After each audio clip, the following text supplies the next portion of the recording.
Welcome friends. রাজ্য সরকারি কর্মী ও অবসরপ্রাপ্তদের ডিএর জন্য চালু হলো হেল্প ডেস্ক। তো সমস্যা এবার কি দূর হবে, কি বিষয় বিস্তারিত এই ভিডিওতে আমরা জানবো। যে হেল্প ডেস্ক নাম্বার চালু করা হলো, তো কারা করলো, কি বিষয়। তো আপনারা জানেন যে নতুন সরকারের প্রথম রাজ্য বাজেটে এক ধাক্কায় 20% ডিএ বেড়েছে সরকারি কর্মীদের। তো অক্টোবর মাস থেকে এই 38% হারে মহার্ঘ ভাতা পেতে চলেছেন রাজ্যের সরকারি কর্মীরা। এদিকে ক্ষমতায় আসার পর কিন্তু সুপ্রিম কোর্টের নির্দেশ মতো রাজ্য সরকারি কর্মী ও পেনশনভোগীদের পঞ্চম পে কমিশনের যে বকেয়া ডিএ, সেই বকেয়া ডিএর অংশ কিন্তু মেটাতে শুরু করেছে রাজ্য সরকার। যদিও এখানে বিতর্ক রয়েছে, সেটা হচ্ছে গ্র্যান্ট ইন এইড শিক্ষক সহ যে সমস্ত গ্র্যান্ট ইন এইড সংস্থার কর্মচারী রয়েছেন, তারা কিন্তু এই বকেয়া ডিএর টাকা পাননি। তো ইতিমধ্যে এই অবসরপ্রাপ্ত কর্মীদের একটা অংশের যে বকেয়া থাকা ডিএ, সেটা অ্যাকাউন্টে দিয়ে দেওয়া হয়েছে। এটা কিন্তু আমরা জানি সকলে, যে অনেকেই পেয়েছেন। আগে ওই সরকারের আমলে একটা কিস্তি এবং এই সরকারের আমলে একটা কিস্তি তারা বকেয়া পেয়েছেন।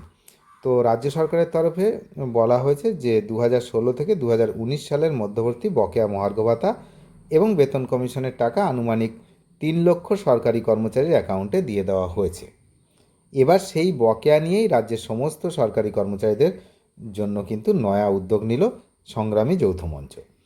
তো সমাজ মাধ্যমে যৌথ মঞ্চের আহ্বায়ক ভাস্কর ঘোষ, তো তিনি কিন্তু এই হেল্প ডেস্ক নাম্বার চালু করেছেন। প্রথমে আপনারা দেখতে পাচ্ছেন হোয়াটসঅ্যাপ নম্বর শেয়ার করেছেন, তার মধ্যে রয়েছে এই 9734534068 একটি নাম্বার। অন্য একটি নাম্বার রয়েছে 7001961060। আরও নাম্বার রয়েছে 800117937889। আরও একটি নাম্বার রয়েছে 9474305665। এই নম্বরগুলির পাশাপাশি একটা কিন্তু ইমেল অ্যাড্রেসও দেওয়া রয়েছে। এটা SJM তারপরে DA তারপরে helpdesk@gmail.com।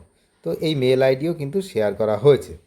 এই মেল আইডি শেয়ার করে সংগ্রামী যৌথ মঞ্চের তরফে সরকারি কর্মীদের পাশে থাকার এবং তাদের সমস্যার সমাধানের কিন্তু সহায়তা করার আশ্বাস দেওয়া হয়েছে।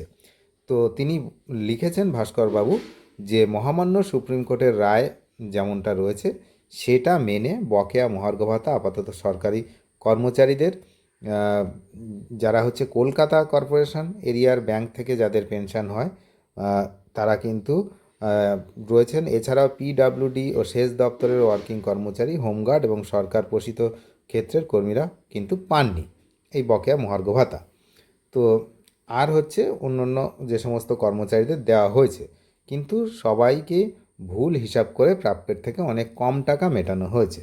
যারা যে টাকাটা পেয়েছেন দুটো কিস্তিতে, প্রত্যেকেই অভিযোগ করেছেন যে তারা যে টাকাটা পাওয়ার কথা সেটা তারা পাননি, অনেক কম পেয়েছেন। তো যারা যারা মনে করছেন আপনাদের হিসেবে গোলমাল আছে, তারা কিন্তু এই যে হেল্প ডেস্ক নাম্বার রয়েছে সেখানে ফোন করে আপনাদের তথ্য দিন। এগুলো নিয়ে সরকারের উপর চাপ সৃষ্টি করে সঠিক হিসাবে বকেয়া প্রদানের ব্যবস্থা নেবে সংগ্রামী যৌথ মঞ্চ। তো অবসরপ্রাপ্ত কর্মচারীদের অনেকেরই ইতিমধ্যে বকেয়া ডিএ ব্যাঙ্ক অ্যাকাউন্টে ঢুকেছে, তবে কোনো কী হিসাবে এই ডিএ দেওয়া হচ্ছে সেই নিয়ে কিন্তু প্রশ্ন উঠছে। অনেকেই অভিযোগ করছেন তাদের যে পরিমাণ বকেয়া পাওয়ার কথা তার থেকে অনেক কম তাদের অ্যাকাউন্টে ঢুকেছে। এই সমস্যা মেটাতেই কিন্তু কর্মীদের জন্য বিশেষ হেল্প ডেস্ক আনলো সংগ্রামী যৌথ মঞ্চ। তো সংগ্রামী যৌথ মঞ্চের এই হেল্প ডেস্ক নাম্বার তো আনলো এবং সেগুলো আমি এই আপনাদেরকে শেয়ার করে দিলাম, সমাজ মাধ্যমে শেয়ার করা হয়েছে এই নাম্বারগুলো। তো আপনাদের যার যার অভিযোগ এই নাম্বারে হোয়াটসঅ্যাপ করে আপনারা কিন্তু সেই অভিযোগগুলো জানাতে পারেন। তো এখন দেখা যাক যে সমস্যার সমাধান হয় কি না। যদিও কিন্তু এখানে উল্লেখ রয়েছে যে বেশ কিছু ট্রেজারি এবং যারা হচ্ছে গ্র্যান্ট ইন এইড কর্মচারী, তাদের কিন্তু যে বকেয়া মহার্ঘ ভাতার টাকা কিন্তু একটাও মেলেনি, সেটা কিন্তু এখানে বলা রয়েছে। সংগ্রামী যৌথ মঞ্চ সেই ব্যাপারেও কিন্তু নজর রেখেছে বলেই আমাদের ধারণা। তো অনেক ধন্যবাদ শেষ পর্যন্ত দেখার জন্য। দেখা যাক যে এই হেল্প ডেস্ক নাম্বার যে চালু হয়েছে সেখানে কতগুলো অভিযোগ জমা পড়ে এবং কী কী অভিযোগ জমা পড়ে সেদিকে আমরা নজর রাখছি। আপনারাও নজর রাখুন। চ্যানেলে যারা নতুন তারা নিয়মিত আপডেট পেতে অবশ্যই চ্যানেলটিকে সাবস্ক্রাইব করে সঙ্গে থাকবেন। ধন্যবাদ।